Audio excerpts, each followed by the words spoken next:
বাপের কথাই মনে পড়ে কাকা। আপনি আমার বাতিজা সই দেখেন, আপনি তো আমার কাকাই, আপনি আমার বাতিজা কই দেখেন। কাকাই করেন কি? ভাতিজা আমি ওই গরু টরু টানি আর কি, নামায় দিয়ে এলাম মাত্র। কাকা আমি একটা পাগলা গরু দেখছি, দেশি গরু তো অনেক বেতাল করে। আপনি গরুর একটু চেক টেক দিবেন, দাঁতছে কিনা, দেশি গরু তো ঠ্যাং ম্যাং ঠিক আছে কিনা একটু দেখবেন, দেখে খালি গরুটার নামাই দিবেন।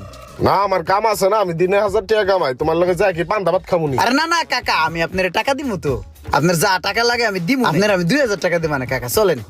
ঠিক আছে চলো।